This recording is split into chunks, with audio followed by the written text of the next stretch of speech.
Hi everybody and welcome back to the channel. In America, there is a terrible history of racial discrimination. This is a topic that's often overlooked, but it's one that has had a huge impact on our country's history and continues to affect us today. In recognition of Black History Month, we're going to take a deep dive into how discrimination against people of color has impacted homebuyers from participating in the housing market and how racist housing policies from the late 19th and early 20th century continue to have a negative impact on communities today. We'll discuss how these discriminatory policies like racial zoning, redlining, and restrictive covenants were used to prevent people of color from accessing quality housing, preventing generational wealth building, and ultimately has a negative impact on all people as it harms our entire society. In the early 20th century, federal, state, and local governments began implementing a variety of policies that had the effect of discriminating against people of color, particularly African Americans, when it came to housing. One of the most common practices was racial zoning, which involved designating certain areas as white only or non-white only. This was done through the use of zoning laws, which were adopted by cities across the country. The effect of these laws was to segregate neighborhoods along racial lines, effectively preventing people of color from living in certain parts of the city. Racial zoning laws were often justified under the guise of promoting public health and safety, but in reality, they were used as a tool to maintain racial segregation. In 1917, the Supreme Court upheld the constitutionality of racial zoning in the case of Buchanan versus Worley, ruling that Louisville, Kentucky's racial zoning ordinance was constitutional. This decision opened the door for other cities to adopt similar laws and contributed to the widespread segregation that we see in American cities today. In addition to racial zoning, another common practice during this time was redlining. Redlining involved denying mortgages and other types of loans to people who lived in neighborhoods that were considered to be quote-unquote risky by banks and other lending institutions. Of course, by risky they meant Black or non-white person of color. This practice of redlining made it difficult for minorities to buy homes and build the same kinds of wealth that Americans were able to do through asset appreciation. Redlining was made possible by the use of residential security maps, which were created by the Homeowners Loan Corporation, HOLC, in the 1930s. These maps rated neighborhoods based on their perceived stability and desirability, with the best neighborhoods being rated as green and the worst being rated as red. Unsurprisingly, neighborhoods where people of color lived were often rated as red and were considered to be high-risk investments. As a result, it was difficult for people living in these neighborhoods to get mortgages, and they were often forced to pay higher interest rates if they were able to get a loan at all. Finally, restrictive covenants were another tool used to segregate neighborhoods along racial lines. These were legal agreements that were attached to property deeds and stated that the property could only be sold or rented to certain groups of people, usually whites only. Restrictive covenants were often used to prevent people of color from moving into certain neighborhoods, even if they had the financial means to do so. Now, as the civil rights movement gained momentum in the 1950s and 1960s, efforts to combat racial housing discrimination increased. In 1948, President Harry Truman signed an executive order that prohibited racial discrimination in the sale, rental, and financing of housing by the federal government.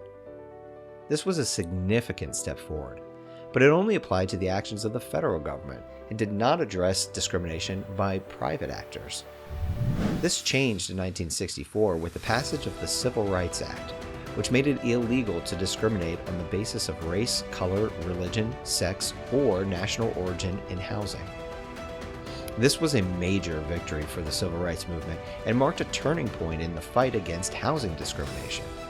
The Civil Rights Act also established the Fair Housing Office, later renamed the Office of Fair Housing and Equal Opportunity, which was tasked with enforcing the provisions of the act.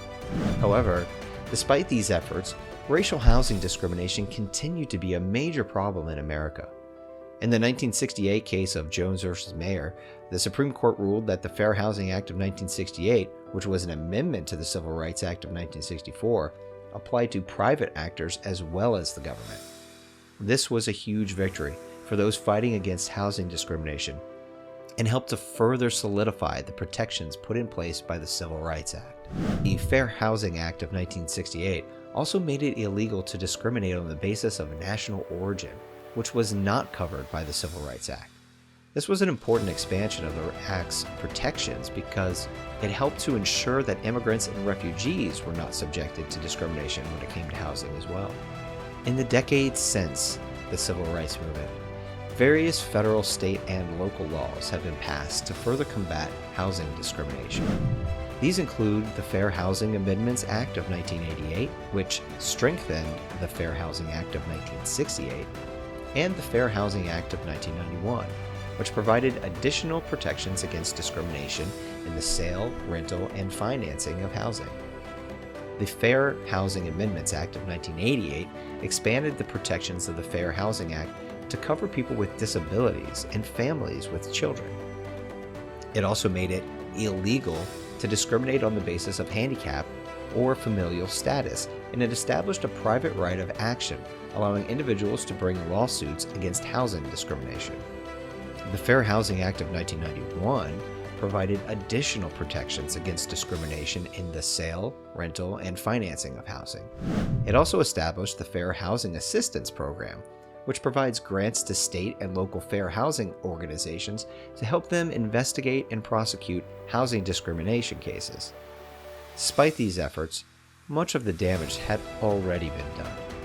People of color missed out on one of the most prosperous centuries in history for gaining generational wealth through home ownership. While many white families were able to use the appreciation of their homes, which rose above the original loan amounts, to build multi-generational wealth that continues to give their families a significant advantage to this day. And housing discrimination is far from solved. Many marginalized communities still face significant barriers to accessing affordable, high-quality housing. And this is a problem that will require ongoing efforts to address. Despite a steady decline since the peak levels of the 1960s and 1970s, residential segregation still persists in U.S. metropolitan areas, with African Americans experiencing the highest levels of segregation of any racial or ethnic group. According to empirical studies, the average African American today lives in a neighborhood that is only 35% white. That's no better than it was in 1940, when the average black resident lived in a census tract where white residents made up 40% of the population.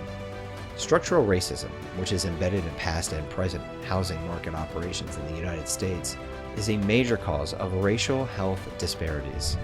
Discrimination has also evolved into more subtle but insidious forms, including steering, where real estate agents steer people of color away from certain neighborhoods, or refuse to show them homes in certain areas.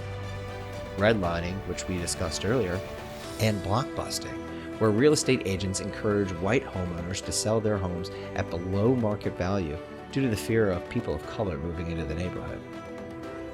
Real estate and home ownership in America has been the pathway to economic stability and freedom for decades. It's the American dream and a tried and true path to wealth generation. This country is at its best when it's providing opportunity to all people equally. When those with nothing can work hard to achieve their dreams and provide a better life for their children and a better country for the next generation. Restricting an entire ethnic group from that ability damages the fabric and strength of our country. It drives rifts and resentments across racial lines. It builds fear, anger, and hate. But if we continue to build on the reforms of the civil rights movement and level the playing field so that no group has an advantage over another just because of the color of their skin, it won't just benefit the groups hurt by discrimination today. It will benefit everyone. A prosperous middle class is a consumer class which spends money into the economy, promoting job growth, corporate earnings, and higher wages. It's a virtuous cycle, but it doesn't start by making the ultra-rich even richer. It starts by tapping into the best resource our country has, our people. So what do you think about racial discrimination in housing? Is there still more work to be done? And if so, what? We'd love to hear your feedback, so please join the discussion in the comments down below. And if you enjoyed this video, please give us a thumbs up and share this with your friends. And if you'd like to see more videos from us, go ahead and tap subscribe and the notification bell while you're at it. Also, check out some of our other videos for news, history, and investment tips, all related to housing. Thanks, and talk to you next time.